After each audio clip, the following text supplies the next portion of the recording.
The following is a Hoop Ball presentation.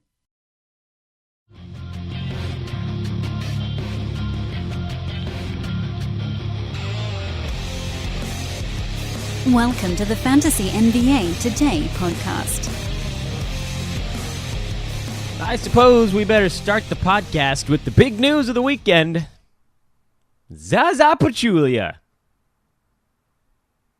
I kid.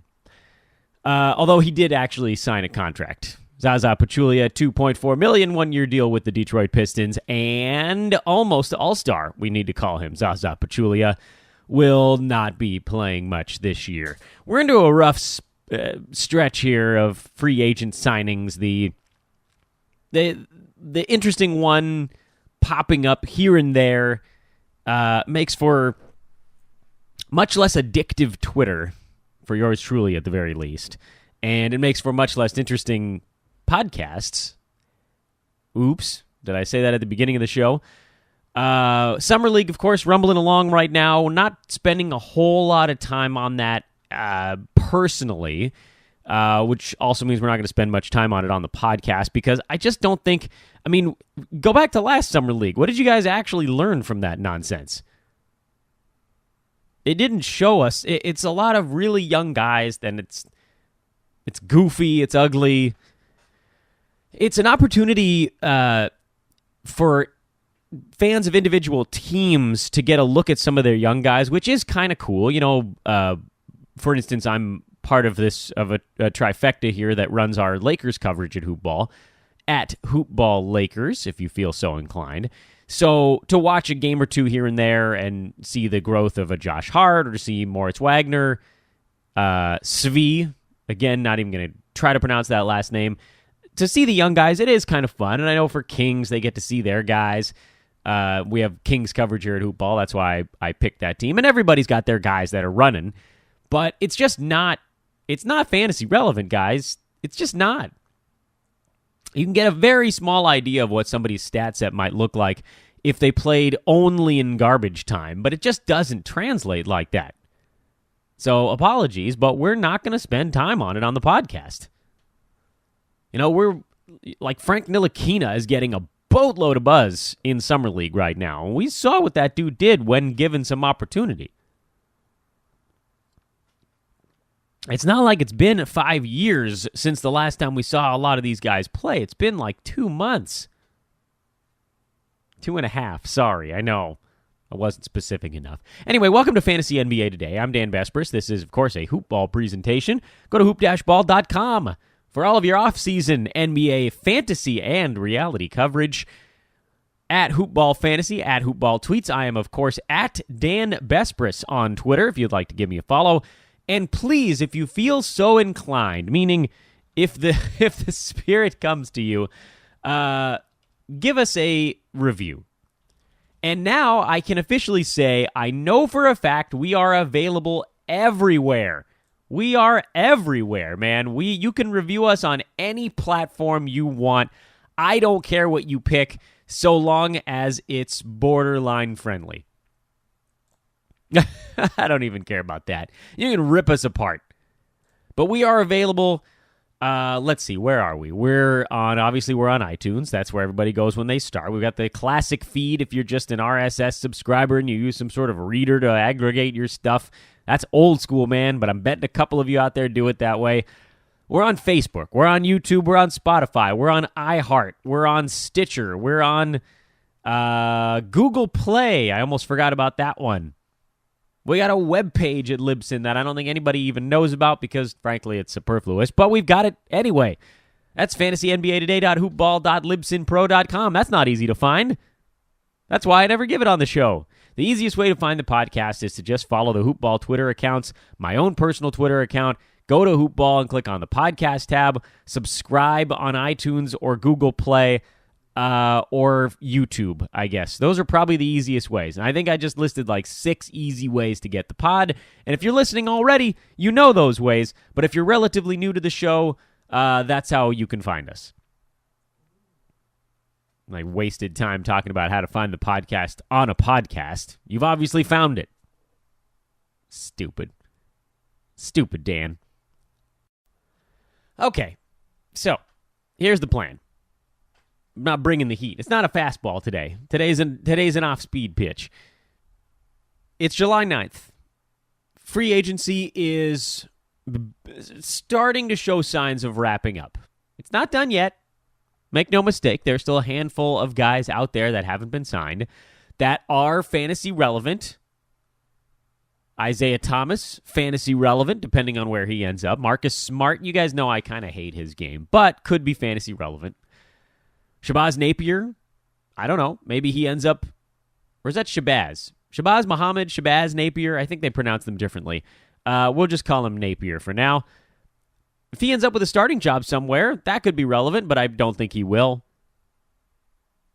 Yogi Ferrell, restricted free agent. If he comes back to Dallas, probably not relevant.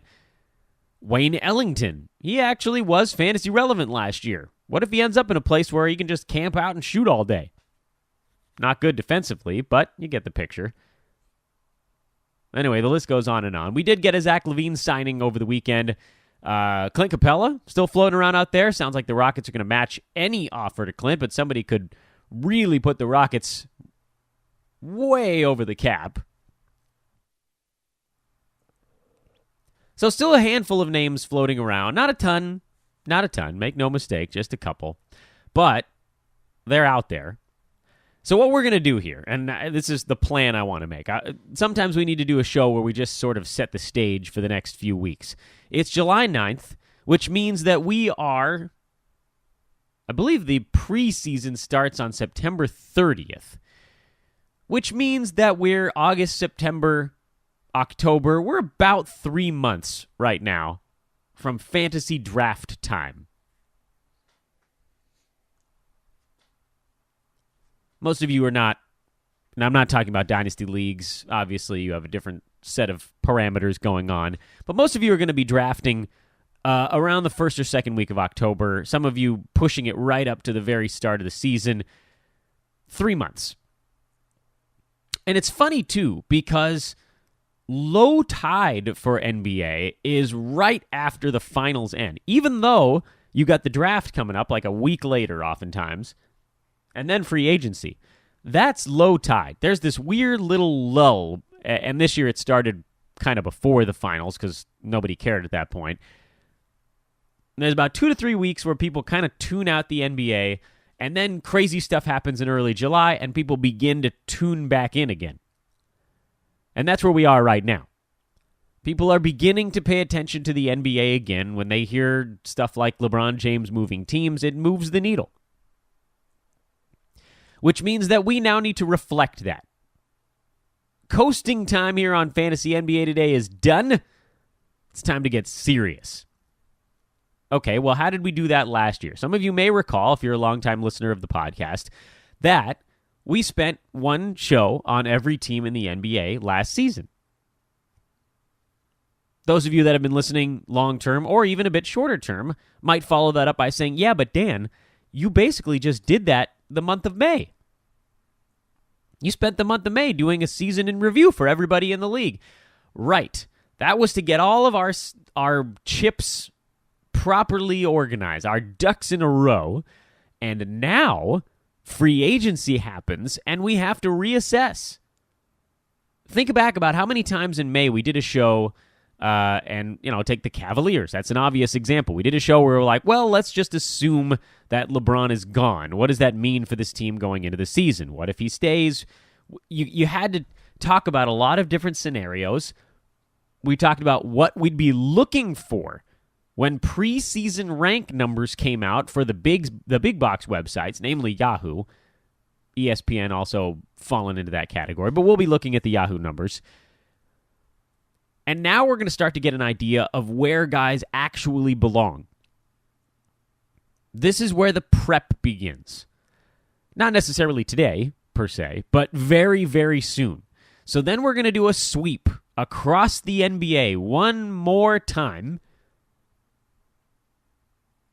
about how all these teams look post-free agency. If there are any trades that go down, and there was one stupid one, Timofey Mozgov got moved again. And that should get us to mid-August, at which point, by the way, it's time to start doing draft prep. We'll have the preseason numbers, and then we got like a month to a month and a half of draft prep and mock drafts. And that's it. It sounds like a long time, but it goes quick. However, the very first thing that we will be doing here on Fantasy NBA Today is really looking at each of these individual signings, and not necessarily what they mean for the team as a whole, because it's very easy to take one name and then extrapolate, and then you end up in a 55-minute discussion that started with Tyreke Evans signing with the Pacers. Right? There are two ways to break this down. And I apologize. I know this is getting a bit pedantic. I did get called that in one of our reviews. This is getting a bit pedantic, but stick with me here for a second. Tyreke Evans signs with the Pacers for $12 million for 1 year. There are two ways to break this down. Number one, first way is you talk about Tyreke signing with the Pacers. What does that mean for his fantasy value? Then you talk about what that means for the Pacers around him. Then you talk about what that means for Memphis, where he left. Then you talk about who's coming into Memphis to fill the void, and you end up in a pretty goodly rabbit hole. That is a goodly-sized rabbit hole. It'll take you a while. The problem with that method, even though it's very thorough, is it's not particularly organized. You just end up talking about everything. And that's fine, but it makes for difficult podcasting, difficult prep, and very difficult to schedule out our shows. The other way to break it down is to look at what Tyreke Evans signing with the Pacers means for Tyreke Evans. You talk about what he did the previous year and what you expect him to do this year. And then you move on to the next guy who signed. Michael Carter-Williams for the veterans minimum. Okay, what does that mean? That's the way we're going to do it right now, which I know that might not be your favorite method, but it'll all tie together beautifully in the end. We start with the border of the puzzle. The border of the puzzle in this particular case is who signed for what amount, what did they do last year, what do we expect them to do this coming year in the current roster construct of whatever team they're on. It also buys us time for the rest of the free agents to sign over, I would presume, the course of probably this week. And by the end of that, then you're looking at what? It'll be July 16th. Next week, we can start going through the teams again. Because they'll be fairly well settled, at least for a little while. And of course, if something big happens over the next 2 months, we'll dedicate a show to that. There are 30 teams in the NBA. If we do 5 teams a week, that'll take us 6 weeks, which gets us to the end of August. We'll probably do some recap shows in there or big news shows. So that'll take us into the beginning of September, and then it's a month of draft prep and mock drafts. And that's what we got coming up over the next 2.5 months here on Fantasy NBA Today. I hope you're excited to hear about it. As a example, kind of a preview, I guess you could call it, of the way the next few shows are going to be going, let's talk about one of the big signings over the weekend, the one that is driving me crazy, and that is Brook Lopez signs a very affordable 1-year deal with the Milwaukee Bucks. As a Laker fan, I am irate. This was a guy that I thought the Lakers desperately needed to bring back. They are either very young or very not skilled offensively. Looking at Mo Wagner or JaVale McGee or Ivica Zubac. Those are the choices right now. I can't imagine that they're really, truly done. Can you really play Kyle Kuzma at center? Not against a lot of the big guys in the NBA. He's tiny compared to those dudes, and he's not rough and tough on the defensive end. We saw Kyle really struggle with that. I guess it makes switching easy. So Brook Lopez ends up with the Bucks. And this is what I mean when I talk about us looking at how a guy performed and how he's going to perform again in the future. Brook Lopez had a weird season, by all accounts. And I would argue, one of the largest Brook Lopez apologists floating around out there, because I felt like he was being underrated.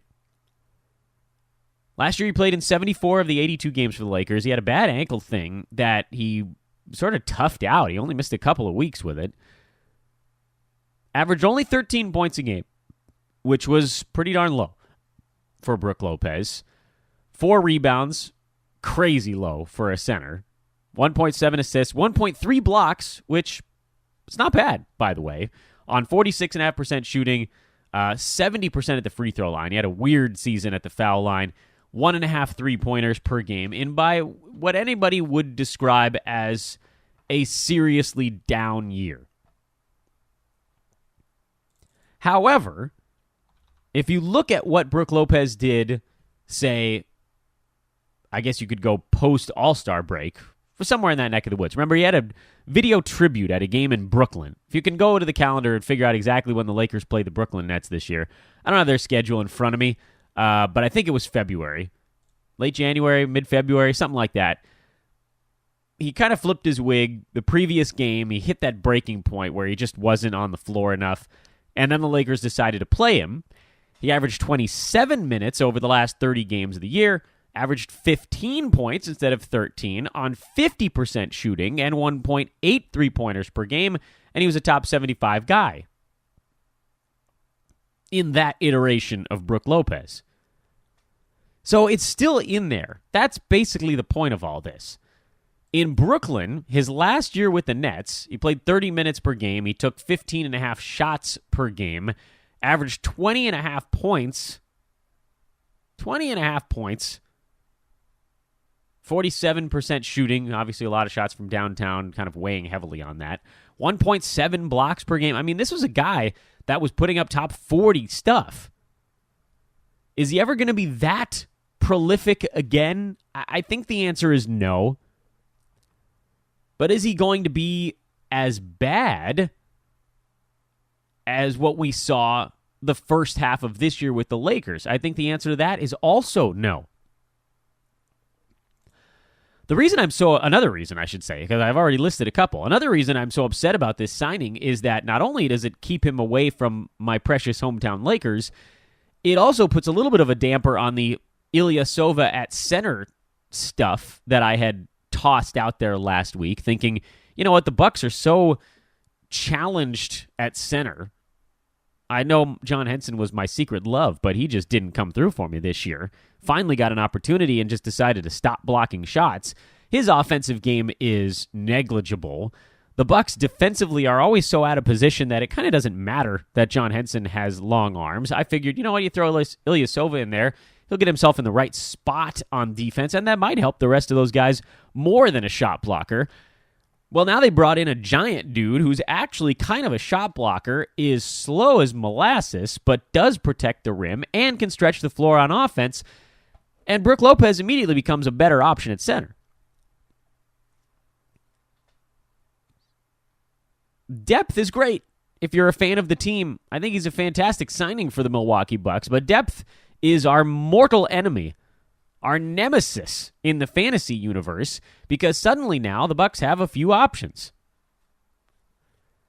This is going to make it much harder for Ilyasova to find minutes at center. When you think of the Henson, Thonmaker, Ersan, Brook Lopez, all of these guys could log time at the C position. What about power forward? Well, you're going to see a decent amount of Giannis there, I would reckon. Just perhaps out of necessity in the modern NBA. You'll probably see some Ilyasova minutes at power forward when Giannis is playing the 3. But there's still a Chris Middleton there. There's still an Eric Bledsoe there. There's still a Malcolm Brogdon there if they want to try to get him on the floor. This became a very deep team. Can they play defense? We still don't know. But it puts a big hole into a lot of guys' fantasy value. There are some safe ones, obviously. Bledsoe, Middleton, Giannis, those guys are going to be great. Those guys are going to be the most aggressive. What we were really hoping for was kind of a thin roster around them. Where then you could say, okay, Michael Brogdon, he'll probably see enough backcourt minutes to be relevant. Ilyasova, he'll probably see enough front court minutes to be relevant. Well, I just don't know, because there's a Tony Snell hanging around, and now there's a Brook Lopez who was just brought in. And you've got to figure that he'll play at least 20 minutes, right? That would be the absolute lowest point in this. And you've got to believe that he's going to play more than that. Now you look at it from more than the narrative side of things. I know that's a stupid word that's overused. Everybody's got a narrative for everything. But the narrative here for Brook Lopez is he's taking a pretty significant pay cut in a season where everybody was trying to sign one-year contracts because next year a ridiculous host of free agents pop up. Middleton, by the way, being one of them. Middleton, Kevin Durant can opt out. Kawhi Leonard, Kemba Walker, Kyrie Irving can opt out. There's a ton of superstar-level players that are popping, Klay Thompson, that are popping loose next offseason. So everybody wanted to sign a one-year contract this year. All the teams wanted their guys on one-year deals to keep cap space for next year. For Brook Lopez and, for a guy like Boogie Cousins, this is a year for them to prove it and try to make more money next offseason when cash will be flowing a little bit more. Not that many teams are positioning themselves for the 2020 offseason. 2019, this year and next year, I should say, were a couple of offseasons where teams were trying to figure out how to get their salary cap situation in shape.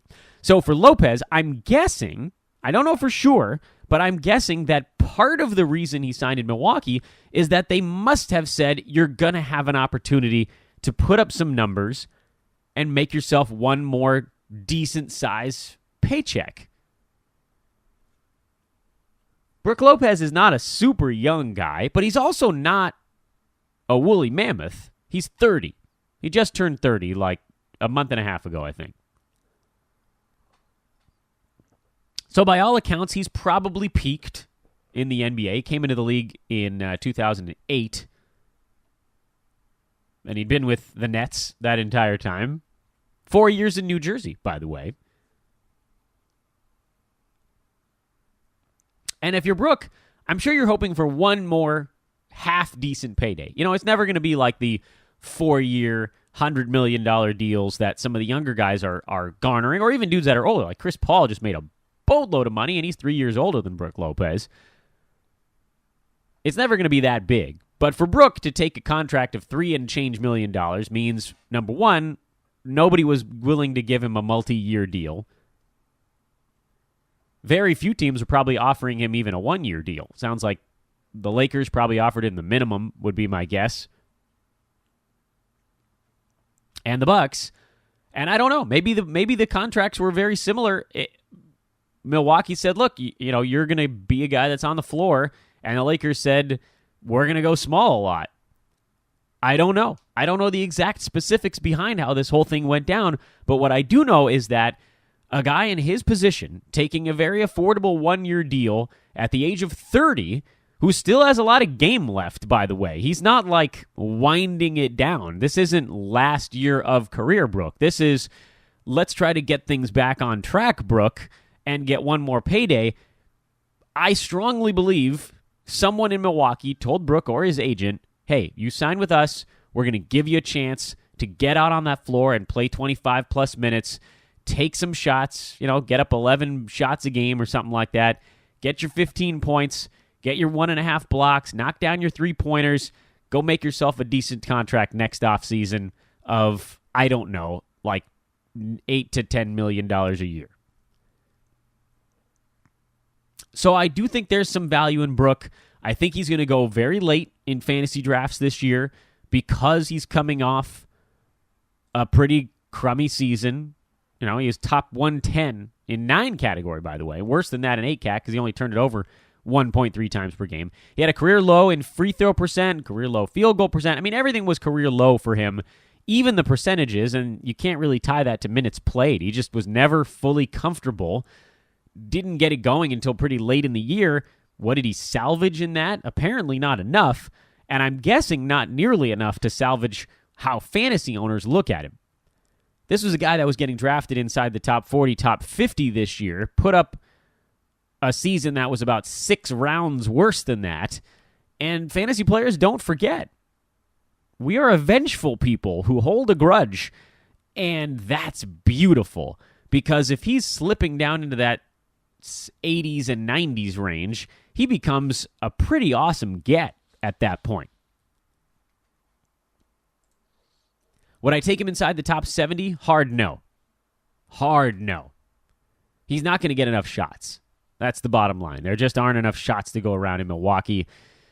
He needs to be engaged on the offensive end to really max out his value in this day and age where he's probably not going to be able to play 32 minutes a game most nights. You know, he'll play his 32 to 35 minutes when Andre Drummond is on the other side, or Dwight Howard, or somebody that forces Milwaukee to throw a big guy out there. But when they play a team like, for instance, the Lakers, if we're going to talk about them so much on this podcast, they don't even really have traditional centers anymore. JaVale McGee is not going to force another team to go big. He doesn't have game. He's going to be dunking when LeBron gets him the ball in the right spot, but that's it. Those are situations where the Bucks might just go small, or they might have to match another team and go small. Maybe another team plays a small guy at center, and that would force their hand. We saw Brook really struggle with guarding switches on the perimeter this year. He's excellent near the bucket, and he's a box-out artist, which is going to be helpful for Milwaukee. So I think he's going to be on the floor, but I think it's going to be more in that 26 to 27-minute range, and I think you're looking at what we saw from him with the Lakers the last 2 months, which was more like top 75 value, as opposed to the top 110 he put up for the year, or the top 40 he was putting up in past seasons. And I think he'll be a value. I know that there's a certain name recognition to Brook Lopez that might push him up the charts, but I just don't think it holds as much weight after such a bad year. The other big deal over the weekend, Zach LaVine returning to the Chicago Bulls. The Kings made him a large offer. Chicago matched it, and then Twitter went crazy on one side or the other side. It doesn't really matter. What I think about the deal means nothing. And frankly, I don't think it's that bad. A lot of people are crushing this deal because it's a decent amount of money. But, I mean, when you think about the fact that Zach LaVine has pretty terrific potential, which I realize he hasn't hit yet, and last year he was coming off a huge injury, so we didn't get to see all of what he was capable of doing. But, I mean, looking back at his games in Minnesota before he got hurt the previous year, he was averaging 19 points on 46% from the field, which isn't bad for a shooting guard. He's a very good foul shooter, 82% for his career. He's a crazy athlete who doesn't rebound a whole lot. He's an okay passer. He doesn't block any shots. For a guy that can jump like he can, it's just not his game, and he averages about a steal per game per 36. So not great on the defensive end either. But the percentages are improving for Zach. Not this year. Let's discount coming off of injury season. He has the ability to be a top 50 guy. And if you think about it that way, a guy that can get you 20 points a game can create for himself. They're just not that frequent. They're not that common in the NBA. So I have no problem with the Bulls giving LaVine a long-term deal. I saw the arguments being made on Twitter that they should let him walk because it's too much money. And then, critics are going to say, well, you got nothing for Jimmy Butler, and that's okay. You just move on from that. I don't think that's the right strategy. I don't think that Zach LaVine's deal is prohibitively expensive. It's like a half of what some of these superstars are making. There's plenty of room left. A $19 million deal doesn't really destroy the cap space. Is that what it was? Was it $19 million? Or was it 22? I forget. Either way, it's not overwhelming. Maybe a little bit too much, but to get a guy that's ultra exciting, can help you win, puts butts in the seats, all that stuff is worth something.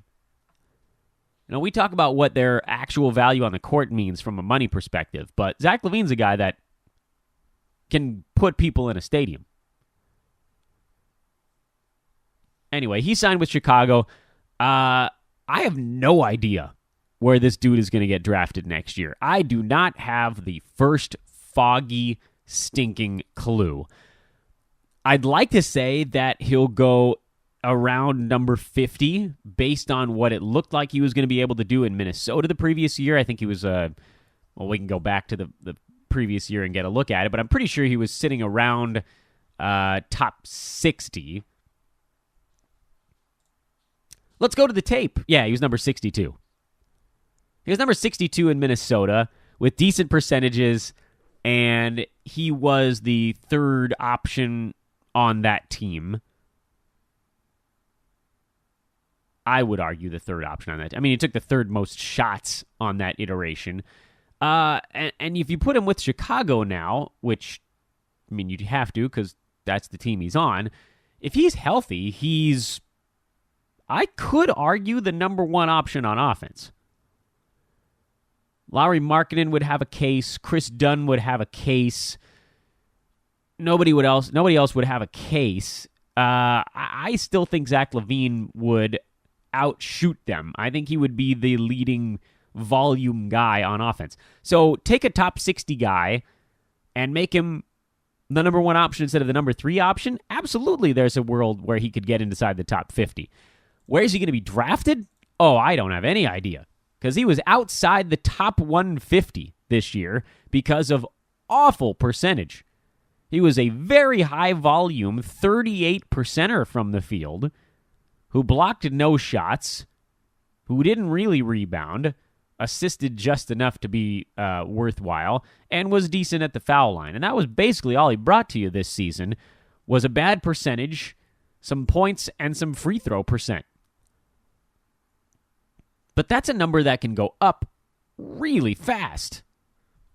If he goes back towards his career mark or where it looked like the arc was headed in field goal percent, I mean, let's change nothing else on his game from last year to this year, and let's say instead of hitting 38% of 15 shots a game, he hits 44% of 15 shots per game. That's a big deal. That's an extra bucket every single night. That's 17 points becoming 19 points a game. And percentage going up by 6. He jumps from top 150 to top 75 with that and nothing else. Maybe higher, even. Let's say one of those is a three-pointer every once in a while. Now you're talking about 2 threes a game. We could jump from top 155 to top 60. With that one change, that's how easy it is for him to make that big flying leap. Do people realize this? Do people think he's going to be sitting outside the top 100 going forward? Do people think he's going to be a 38% field goal guy? I really don't know. I don't want to say this is uncharted territory because a lot of guys come back from injury mid-season and struggle, and then their fantasy values take a dip. The issue here is I just don't know how much weight his name carries this early in his career. He's a high-flying dunker, so I'm inclined to say people know who he is, and he excites the fantasy base. But I also don't think that he's done enough over his career where people are like, well, you know what you're going to get from Zach LaVine, so peg him in for this draft spot. I'm really curious to see where he comes out in pre-rankings. I'm hoping that it's lower than the previous year by a decent amount, because he's a guy I would happily take, kind of in that same Brook Lopez territory. I think a best-case scenario for Zach LaVine is he ends up as the number 45 guy in fantasy. I don't think he could possibly get any higher than that because he doesn't really do it on the defensive end. It's very difficult to get inside the top 40 without something substantial in either steals or blocks. It's not that hard to get inside the top 75 without a ton of defense. And if you're a massive volume offensive guy like a Blake Griffin mold, you can get inside the top, 60, top 55 without doing much on defense as well. So I do think there's a world where he gets to that point. As I said, I think the upper limit is about number 45 for him. But I also feel like the lower limit is much higher than this past season. He's not going to be that bad. I don't know how far he falls. I think I would consider taking him if he falls to number 70, because I think he'll be that good or a tiny bit better. And anything beyond that is gravy. I'll probably target him closer to 75 or 80, but, we can't decide what pick we're getting in our fantasy draft, so at some point you're going to have to map it out, and you look at it and you're like, okay, well, I got pick 68. Do I use it there? Depends who else is on the board, but maybe. Probably not, but maybe. What about when it's coming back to me? Is this a 10-team league at 72? I don't know. 73? Maybe. Still a maybe. Yeah, probably at that point. I'd consider it. So these are the things you're going to be looking at once you know where you're going to be drafting. I just think that that's a reasonable expectation. And those were probably the two interesting names that signed over the weekend. But that's also a look at how we're going to be breaking things down over the next few days. I'll be talking to my co-host, the great Adrian Benjamins, on tomorrow's podcast. Wednesday, you get Dan Solo once again. I'll be joined by Neil Rochlani on Thursday's pod, and then Adrian and Neil will wrap up the week on Friday. We'll continue to break down all of these signings one by one. It's time to start going through them with a let's narrow the space between the teeth on our comb. Yes, that was a long way to say a fine-tooth comb. And then next week, most likely next Monday, we'll begin our reassessment of the teams across the NBA. This is Fantasy NBA Today, a hoop ball presentation. I am your host, Dan Besbris, at Dan Besbris on Twitter. Have a wonderful Monday, everybody. Let's see who gets signed today. If anyone, we'll talk to you tomorrow.